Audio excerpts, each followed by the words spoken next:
आजच्या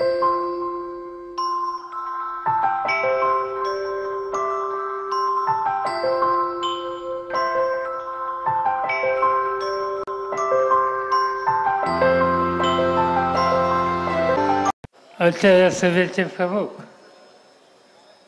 आणि महाराष्ट्राचे माजी मुख्यमंत्री, संसदेतले माझे सहकारी अशोकराव चव्हाण,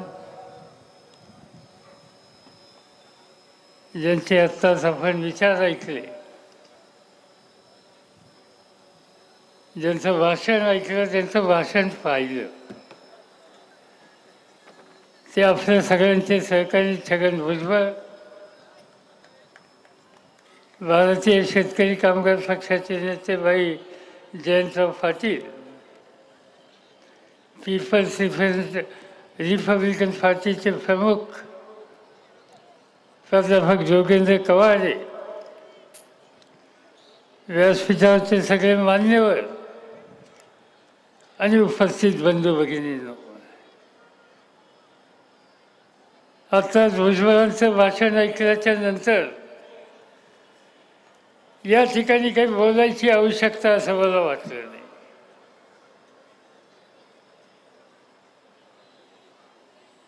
निवडणुका आल्यात, येतील, होतील, पण एक चिंतेची परिस्थिती आज देशामध्ये निर्माण झालेली आहे. कालच्या 14 तारखेला आपण बघितलं, काश्मीरच्या खोऱ्यामध्ये जवानांच्यावर हल्ला झाला आणि 40पेक्षा जवान अधिक जखमी झाले, मृत्युमुखी पडले. एक संकट देशावर आलं आणि असं संकट ज्या वेळेला येतं त्यावेळेला या देशाचा लौकिक हा आहे की आम्ही सगळे मतभेद विसरतो आणि एकीचं दर्शन देशाला दाखवतो, जगाला दाखवतो. पण इथं घडलं काय? हल्ला झाल्याच्या नंतर दुसऱ्या दिवशी देशाच्या गृहमंत्र्यांनी देशातल्या सगळ्या राजकीय पक्षाच्या प्रमुख लोकांना निमंत्रित केलं आणि एका विचारानं पावलं टाकण्याच्या संबंधीचं आवाहन त्या ठिकाणी केलं. सगळ्या पक्षाचे लोक हजर होते, मी स्वतः हजर होतो. आम्हाला सांगितलं की नॅशनल हायवेवरनं रात्री 2:30 वाजता ती वाहनं निघाली. 78 वाहनं, 2547 जवान नॅशनल हायवेवरनं जातात आणि एके ठिकाणी एक गाडी येऊन त्या गाडीवर अडवली जाते आणि 40 जवान जागच्या जागी ठार होतात. काही जवान बाहेर पडले, बाहेरून त्यांच्या गोळ्या घातल्या गेल्या. कसं घडलं हे घडलं त्याच्या पाठीमागे शेजारच्या देशाची साजिश होती, आखणी होती, साधनाची पूर्तता होती. त्यामधून हे घडलेलं होतं. संकट मोठं होतं. आम्ही सगळे विरोधी पक्षाचे लोक एकत्र आलो, गृहमंत्र्यांच्या बैठकीला हजर राहिलो. माझी सगळी कामं मी बंद केली आणि सरळ दिल्ली गाठली. आणि काय पाहायला मिळालं? पाहायला मिळालं की एवढ्या मोठ्या संकटाच्यासाठी बोलवलेल्या बैठकीला प्रधानमंत्री हजर नव्हते. प्रधानमंत्री हजर नव्हते, सगळ्या पक्षाचे लोक हजर होते, एका पक्षाचे लोक कुणी हजर नव्हते. आणि त्या पक्षाचं नाव भारतीय जनता पार्टी, ज्यांच्या हातामध्ये देशाची सत्ता आहे, ज्यांच्या हातामध्ये सरकार आहे, ज्यांच्या हातामध्ये निर्णय घ्यायचा अधिकार आहे, त्या पक्षाचा एक सुद्धा प्रतिनिधी त्या बैठकीला उपस्थित राहिला नाही. आम्ही काही त्याच्या खोलात गेलो नाही, कारण हे राजकारण करण्याचा हा प्रसंग नव्हता. आम्ही ठरवलं की वाद करायचा नाही. एकमताने आम्ही ठराव पास केला, लेखी ठराव केला की असं संकट आल्याच्या नंतर सगळे मतभेद आम्ही विसरतो आणि आम्ही जवानांच्या आणि देशाच्या फाटीची पर्यंतची किंमत द्यायला तयार आहोत. हा विश्वास या देशाच्या सरकारला आम्ही लोकांनी दिला. पण याची नोंद या सरकारने कितपत घेतली? कारण आम्ही दिल्लीमध्ये बसलो, जवानांच्यासाठी काय करायचं याची चर्चा केली, निर्णय घेतले आणि प्रधानमंत्री धुळ्याला आणि यवतमाळला येऊन अन्य प्रकारची भाषणं करण्यामध्ये दंग लागले. योग्य नाही हे. आणि म्हणून आज ज्यांच्या हातामध्ये सत्ता आहे ते देशाचं रक्षण करण्याच्यासाठी कुचफत काबील आहेत याचा विचार करण्याची ही वेळ आलेली आहे. शंकरराव चव्हाण या देशाचे संरक्षण मंत्री होते. मी या देशाचा संरक्षण मंत्री होतो. या देशाची ताकद काय आम्हाला माहीत होतं. आज ज्या पाकिस्ताननी ही चाल घातली त्याच पाकिस्ताननी असा प्रयत्न करायचा जाव ज्या वेळेस टाकला. लाल बहादूर शास्त्रींच्या सारखा एक अत्यंत कर्तृत्ववान लहान प्रधानमंत्री होता. यशवंतराव चव्हाण त्या ठिकाणी संरक्षण मंत्री होते. पाकिस्तानला धडा शिकवण्याचं काम त्यावेळी त्यांनी केलं. त्यानंतरच्या काळामध्ये पुन्हा एकदा पाकिस्तानने मस्ती केली. इंदिरा गांधी प्रधानमंत्री होत्या. त्यांनी इतिहास नाही बदलला, त्यांनी जगाचा भूगोल बदलला. एका पाकिस्तानचे दोन भाग झाले. बांगलादेश सरकार नवीन देश जन्माला आला. पाकिस्तानचे दोन तुकडे केले. ही धमक इंदिरा गांधींनी या देशाच्या जनतेला नाही जगाला दाखवली की हा देश हा दुबळ्यांचा देश नाही. आणि आज काय होतंय? आज घडलं हे. हत्या झाली आणि त्यानंतर दररोज कुठं 2 अधिकारी मारले जातात, कुठं 4 अधिकारी मारले जातात. आम्ही माहिती घेतली सरकारकडनं किती हल्ले झाले यांच्या काळामध्ये. 2014मध्ये 342 हल्ले झाले. 2015मध्ये 587 हल्ले झाले. त्याच्यानंतरच्या काळामध्ये 650 हल्ले झाले. 300, 500, 600, 700 एवढे हल्ले या देशामध्ये केले जातात शेजारच्या रस्त्याच्या मदतीनं.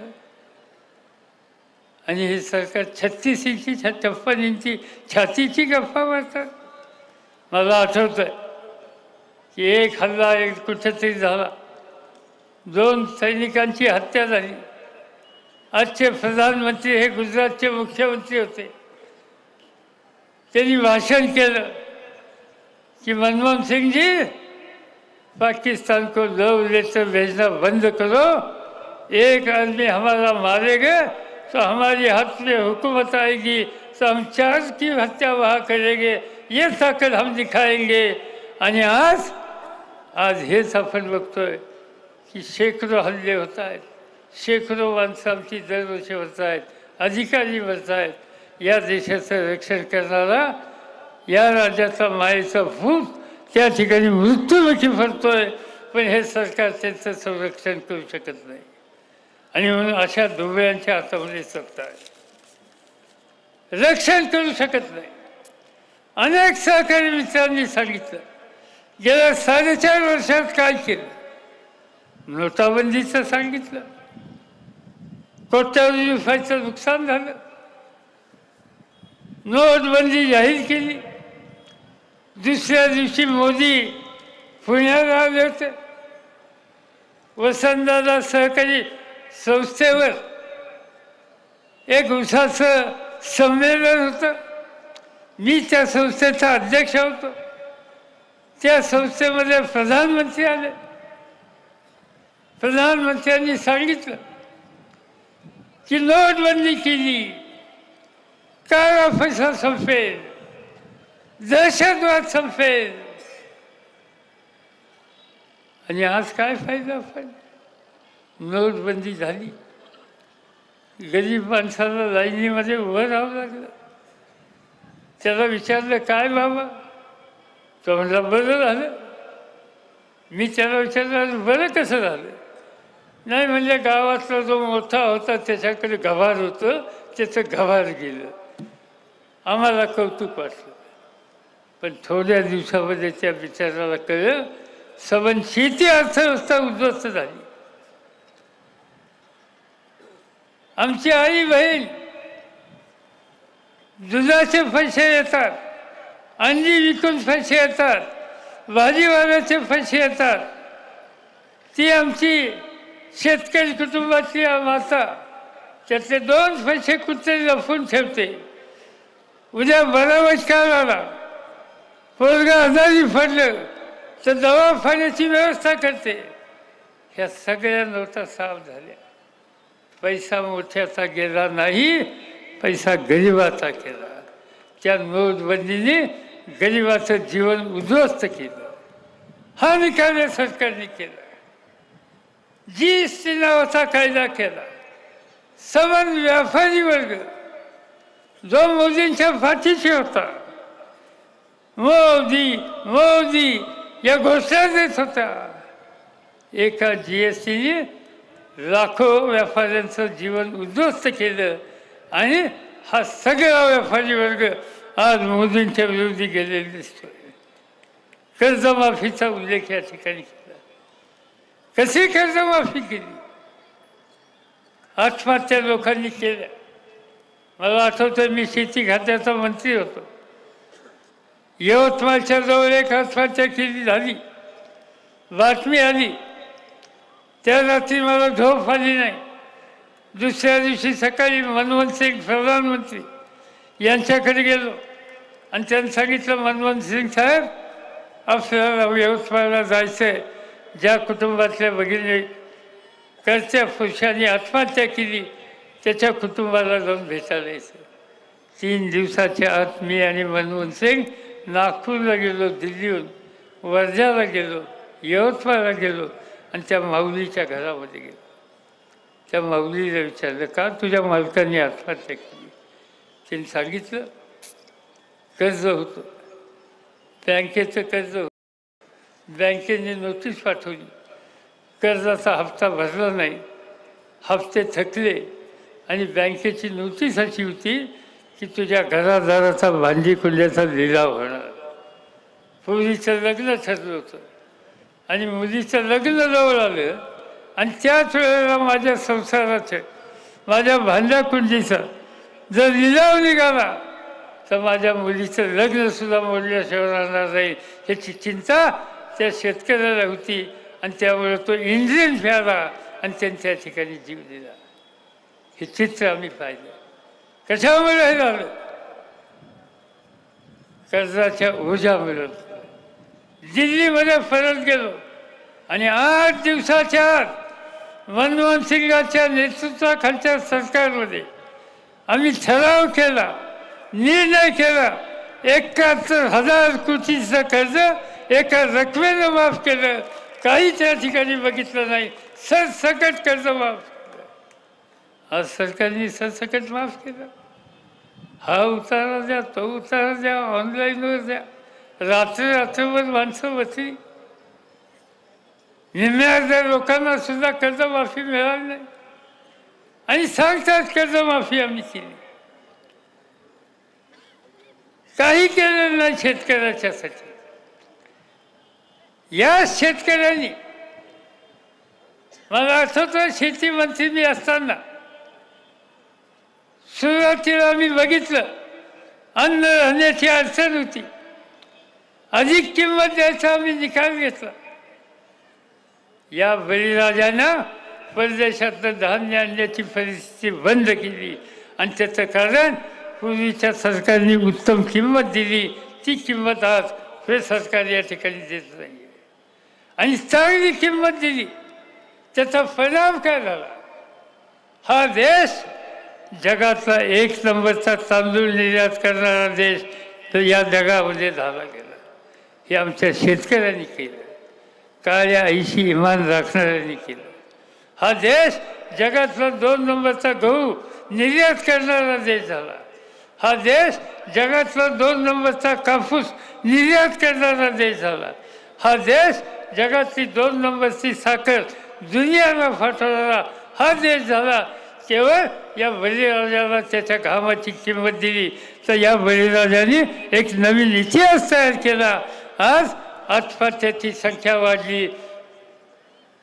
शेतीमालाला किंमत नाही आहे, कपाशीला किंमत नाही आहे, कांद्याला किंमत नाही आहे, ऊसाला योग्य किंमत नाही आहे. आणि ठिकठिकाणी आपल्याला चित्र बघायला मिळतं आहे की बळीराजा हा अस्वस्थ झालेला आहे. ज्या देशामध्ये 70% पेक्षा अधिक लोक शेतीच्या धंद्यामध्ये आहेत, तो जर उद्ध्वस्त झाला तर देश उद्ध्वस्त झाल्याशिवाय राहणार नाही. आणि हे पाप आज भाजपच्या राज्यामध्ये ठिकठिकाणी घडतं आहे. हे तुम्हाला मला बघायला मिळतं आहे. कसं राज्य चालवत आहे ज्याचा उल्लेख या ठिकाणी केला. अहो, सुप्रीम कोर्टाचे न्यायाधीश आज मुख्य न्यायाधीश जे आहेत ते स्वतः हजर. कशासाठी? 4 न्यायाधीश वर्तमानपत्राच्या प्रतिनिधींना बोलवतात आणि सांगतात न्यायदानामध्ये हस्तक्षेप वाढलेला आहे. न्याय संस्था उद्ध्वस्त झाली. रिझर्व्ह बँक, सगळ्या हिंदुस्थानची मोठी बँक, त्याचा गव्हर्नर मोदींनी आणला, गुजरातमधून आणला. 6 महिन्याच्या आत त्याला राजीनामा द्यावा लागला आणि त्यांनी सांगितलं इथं काम करणारे शेतकरी. रिझर्व्ह बँकेवर हल्ला, कोर्टावर हल्ला, CBI सारख्या संस्थेवर हल्ला, ज्या महत्त्वाच्या संस्था त्या सगळ्या संस्थावर हल्ला. आणि म्हणून संस्था उद्ध्वस्त करायला हे सरकार निघालंय. आश्वासनं खूप दिली. सांगितलं धनगरांचं आरक्षण आम्ही देऊ. माझ्याच गावी निवडणुकीच्या आधी 1 महिना महाराष्ट्राचे मुख्यमंत्री जे आहेत देवेंद्र फडणवीस धनगरांच्या संमेलनाच्यासाठी आले आणि त्या ठिकाणी त्यांनी शब्द दिला की आमचं सरकार द्या, 1 महिन्याच्या आत धनगरांना सगळ्या सवलती आदिवासीप्रमाणे देतो. 4.5 वर्ष झाली सवलतीचा पत्ता नाही. मराठा समाजाला सांगितलं 16% तुम्हाला आरक्षण. आता सांगतायत मामला कोर्टात गेलेला आहे. आश्वासनं खूप आणि सगळी खोटी आश्वासनं. आमच्या गावाच्या शेजारच्या गावामध्ये एक असाच लवाड माणूस होता. एक दिवशी त्यांनी गावाला दवंडी पिटली आणि दवंडी पिटून सांगितलं की उद्याच्याला कुठल्याही घरामध्ये चूल पेटवायची नाही. मी सगळ्या गावाला लाडू जिलबीचं जेवण देणार. नुसतंच लाडू जिलबीचं नाही तर जे खरं खातात त्यांना दुसरंही देणार.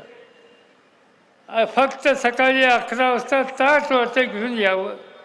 सबन गाव आलं, पंक्ती टाकल्या, ताटं घेऊन लोक बसली. आत्ता लाडू येईल, मग जिलबी येईल, मग खाईच्या ठिकाणी बोकडं कापली त्याचं काही येईल. 12 वाजले, 12:30 वाजले, कुठलं काय. चौकशी केली की ज्यांनी बोलवलं तो कुठं आहे त्याचा पत्ताच नाही. आणि म्हणून आमच्याकडे एक म्हण बसली. ती म्हण अशी आहे की लबाडाच्या घरचं अवतान जेवल्याशिवाय खरं नाही, मोदीच्या घरचं अवतान जेवल्याशिवाय खरं नाही, मोदीच्या घरचं आश्वासन पदरात पडल्याशिवाय खरं नाही. आणि म्हणून खोटी आश्वासनं देऊन लोकांना भूल भुलैया बनवण्याच्या संबंधीचं काम आज या राज्यकर्त्यांनी केलेलं आहे. सातत्याने एक गोष्ट सांगितली, ना खाऊंगा ना खाने दूंगा. त्याचा उल्लेख या ठिकाणी केला. राफेल संरक्षण खात्याचं काम आम्ही लोकांनी बघितलेलं आहे. कंपनी आम्हाला माहिती आहे, पण हे कधी फायदा नाही की 500 कोटीच्या विमानाची किंमत मनमोहन सिंग प्रधानमंत्री असताना जी पक्की झाली, केंद्रीय मंत्रिमंडळाच्या बैठकीमध्ये आम्हाला सांगण्यात आलं, ती 550 कोटीची किंमत मोदी साहेबांच्या राजवटीमध्ये 1600 कोटी झाली. ना खाऊंगा ना खाने दूंगा. अरे 500चे 16 गेले कुठं? कुणाच्या खिशामध्ये गेले?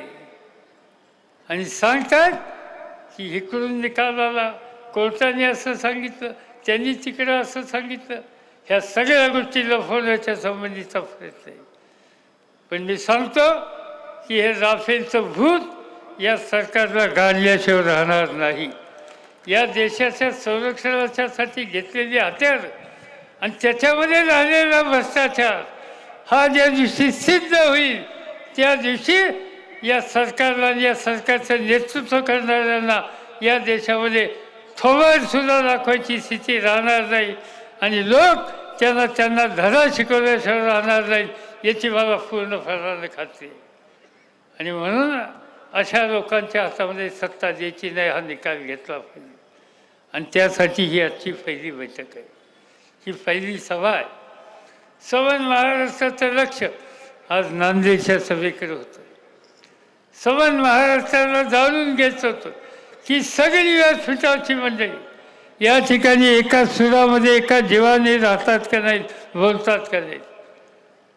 आणि मी आमच्या सगळ्या सहकाऱ्यांच्या वतीनं नांदेडकरांनाच नव्हे तर महाराष्ट्रातल्या सर्व जनतेला आमच्या सगळ्या सहकाऱ्यांच्या वतीनं हे सांगू इच्छितो की या देशाच्या इतिहासाची, या देशाच्या भल्याच्यासाठी, या देशाच्या ऐक्याच्यासाठी, या देशातल्या बळीराजाच्या भल्याच्यासाठी, या देशातल्या बेरोजगार तरुणाच्यासाठी, या देशातल्या आई बहिणींच्या सन्मानासाठी आणि या देशातला दलित, शोषित, आदिवासी, अल्पसंख्याक या सगळ्यांच्यामध्ये समानतेचं चित्र आणण्याच्यासाठी जे जे करावं लागेल ते या ठिकाणी बसलेला प्रत्येक घटक पक्षाचा सहकारी ताकदीनं या सगळ्या घटकांच्यावर राहील आणि या देशामध्ये जे परिवर्तन करायचं आहे ते परिवर्तन केल्याशिवाय आम्ही स्वस्थ बसणार नाही हाच विश्वास या ठिकाणी देतो आणि आपल्या सगळ्यांची रजा घेतो. जय हिंद, जय महाराष्ट्र, जय भीम.